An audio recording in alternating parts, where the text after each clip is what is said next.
So hello guys welcome back to my another blog है। आज चाहिँ म गइरहेको छु म पढ्ने स्कुल, किन भन्दाखेरि धेरै दिन भयो नि त हाम्रो स्कुल नगएको घुम्न। सो आज चाहिँ म उता गइरहेको छु अनि अनि यता कान्छा हुनुहुन्छ। सो दुईजना चाहिँ जाँदैछु, बाँकीको चाहिँ सबैजना चाहिँ बेमा गइसक्यो है। नगाउँ भन्ने ठाउँमा बे छ, एउटा साथी भनौँ कि भान्जा भनौँ कि दुइटै भने पनि चल्यो। सो हामी चाहिँ गाउँमा दुईजना मात्र छौँ अनि हामी दुईजना चाहिँ स्कुल गइरहेको छौँ। अनि अहिले चाहिँ मौसम राम्रो छ, उता घाम डुब्न लागिसक्यो अनि म चाहिँ गइरहेको छु। अनि ऊ त टोक्लै जस्तो गर्छ त हो, अरे कस्तरी हेर्छ त गाई चाहिँ, यसको मैले के खाइदिएछु यार। सो चाहिँ आइरहेछ। ओहो कहिले आउनुभयो? उता चाहिँ मेरो दिदी आउँदै हुनुहुन्छ काठमाडौँबाट, काठमाडौँबाट हुन्छ धनगढीबाट। अब कतिको काट्छ, किन आउनुभएको दिदी? वाट? ओहो अनि त हेर्दैनस्, अरू त हेर्छ नि त। ऊ कान्छु भर्खर आउनुभएको, के छ दर्शन? ढोक गर्नुपर्छ, यति सानो हाइट हेर्नु गाई चाहिँ। कता जाँदै हुनुहुन्छ? किन? त्यही बस्ने म एक डेढ महिना। अब किन त्यस्तो? एक डेढ महिना के छ? एक को ड्याडी? हो किन त्यस्तो? आफ्नो घरमा म त हालिदिने हो।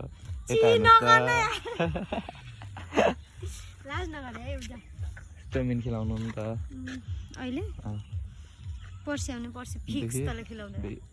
सधैँ गाई चाहिँ म डेली धनगढीबाट आएको बेला है म सधैँ भन्छु खै फेरि हेर्नु गाई धनगढीबाट आएको मान्छे है, ऊ सधैँ है धनगढीबाट घर आउँछ अनि फेरि भेट्छु अनि चाउमिन खिला भन्छ सधैँ। भोलि भोलि भोलि भोलि भोलि भोलि भन्दा भन्दा है म यत्रो भइसक्यो, दाढी पनि आइसक्यो। हामी कक्को ल बाई नाइ। अनि ऊ चाहिँ मेरो दिदी, ठुलो मम्मीको छोरी, आज चाहिँ धनगढीबाट आइरहेछ है। अनि म सधैँ उसलाई जिस्काइरहेको छु, अनि किनकि मभन्दा सानो छ नि त, अब एजले चाहिँ मभन्दा ठुलो हो, मभन्दा धेरै सानो भएर चाहिँ सधैँ म जिस्काइराख्ने भयो कि कहिले केही त्यस्तो चाहिँ केही छैन। गाइज है म चाहिँ हेर्न सक्नुहुन्छ म जस्ताको त्यस्तै छु है। ऊ भाइलाई चाहिँ स्कुल जानलाई पुरा ह्यान्डसम बनेर जानु पर्यो, के छ कुन्नी खोइ है। अब मेरो लुक्स त त्यस्तै छ, न कपाल सपाल है यस्तो छ, उसलाई चाहिँ ह्यान्डसम बन्नु पर्यो। किन यस्तो हो चाहिँ? हामी चाहिँ निस्किसक्यौँ उसको घरबाट, ऊ चाहिँ ह्यान्डसम भएर आइसक्यो है। दया कुछ त गडबड भएको जस्तै भएछ जस्तो लागिरहेछ है मलाई। आफू भने सिङ्गल परियो। सो गाइज हामी चाहिँ पुग्न लागिसके। अहिले ठ्याक्क भन्नुपर्दा अहिले हाम्रो गाउँको एउटा मन्दिर छ, त्यहाँनिर पुगिसके। यो चाहिँ हेर्न सक्नुहुन्छ, यो चाहिँ हाम्रो गाउँको मन्दिर, तर कुन मन्दिर हो मलाई चाहिँ थाहा भएन, सायद काली माताको मन्दिर होला जहाँसम्म मलाई लाग्छ, किनकि यहाँ पूजा हुन्छ नि त कहिले। त्यो के भन्छ, बाख्रा चढाउँछन् होइन काली मातालाई, खसी चढाउँछन्, बाख्रा भन्दा नि खसी चढाउँछन्। सो ऊ मन्दिर चाहिँ त्यही हो।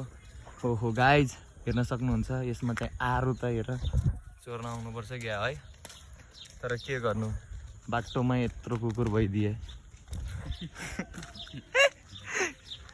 गाह्रो छ है कसैको घरमा चोर्न नि आजभोलि, बाटोमा त्यत्रो कुकुर हुन्छ, काटिदियो त भयो। फेरि 3वटा त सुई लगाउनु पर्यो गाइज, जो मलाई राम्रो लाग्दैन सुई लगाउन, किन भन्दाखेरि मलाई सुईदेखि लास्टै डर लाग्छ के। तर पनि ठिकै छ, धेरै भन्दैन।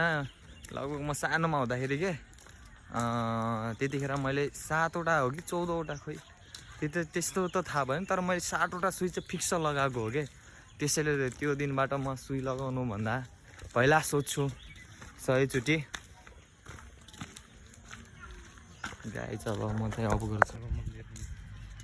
सो गाइज है अहिले पनि किनकि धेरै मन्दिर छ यहाँ मन्दिरै मन्दिर है यता पनि अर्को मन्दिर छ अनि फेरि मन्दिर भन्दा गाइज है मलाई त खोइ किन हो घरमा कुकुर हुन जरुरी छ र मलाई त लास्टै डर लाग्छ है अघि नानी आउँदाखेरि है त्यत्रो कुकुर थियो अहिले पनि है बाटोमै बसेछन् यसको खानदान हो क्या सायद जा तल बोलाइरहेछ भुकेपछि त गयो गाई चाहिँ हेर्नु त शान्त स्वभावमा बसेको छन् बस्न दिनुपर्छ कुकुरहरूलाई चाहिँ सो डिस्टर्ब गर्नुहुन्न कुकुरहरूलाई छेडखानी गर्नुहुन्न हजुर हजुर सन्चै हुनुहुन्छ आन्टी अरे एकदम सन्चै ऊ चाहिँ मेरो स्कुलको आन्टी भन्नाले स्कुलको छेउमा घर भएको आन्टी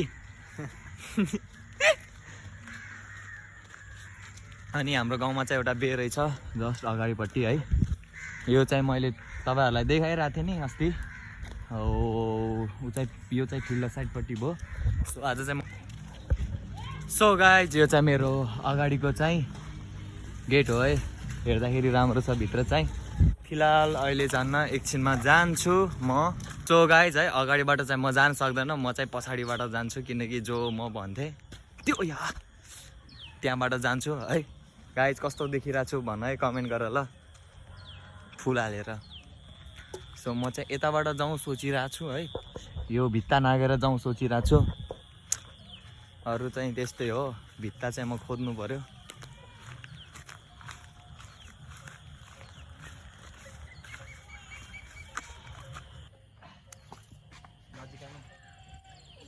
सो गाइज पारामा हो है म चाहिँ